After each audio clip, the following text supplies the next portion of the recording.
The story begins in Bruce's childhood home. Thomas Wayne reads a newspaper about a bombing by extremists.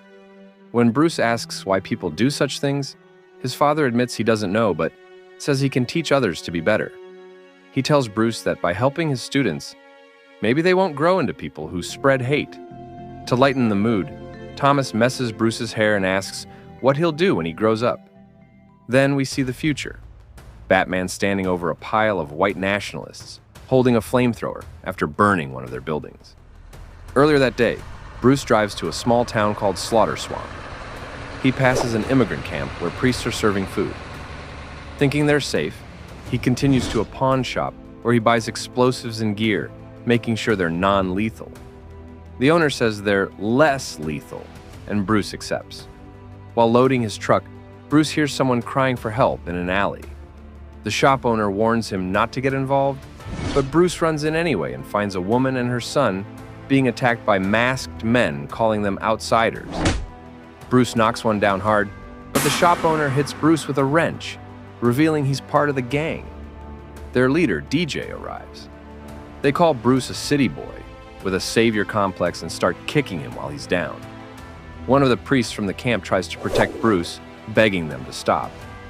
He even recognizes one of the thugs, Jeffrey, and pleads with him to remember who he used to be. But DJ orders them to leave and prepare for the night's attack. Bruce later wakes up in the priest's home since the hospital's too far. He sees a photo of the priest at a protest and learns that months ago, an outsider came and turned the town's men violent. Tonight, they plan to drive the immigrants out by any means. Bruce decides to act even though his truck is destroyed. Grabbing his gear, he says, "Sometimes peace isn't an option." At the camp, the gang gathers with bats and hammers. The police show up pretending to stop them, but then laugh and join the gang. They drag people from tents and attack them. Just then, Batman appears, grabs DJ's arm mid-chant and snaps it. He smashes another thug, slams a cop into the ground, and fights them all at once. The pawn shop owner grabs the young boy and aims a gun at his head. Batman throws batarangs into the man's eyes and knees him unconscious, taking his keys. DJ reaches for a gun. Batman dodges every bullet and beats him down. The priest shields DJ, saying violence won't fix anything.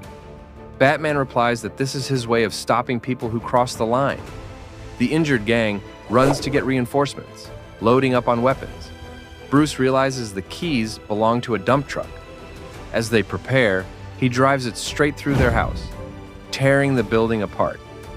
When they shoot at him, he waits until they're out of bullets, then uses an axe to take them down and burns the place so they can't rebuild. After the fight, the priest wraps the wounded, even though they were the attackers. Bruce asks why, and the priest says everyone has their way of helping. Driving home in his new truck, Bruce looks at an old protest photo showing his father beside the priest.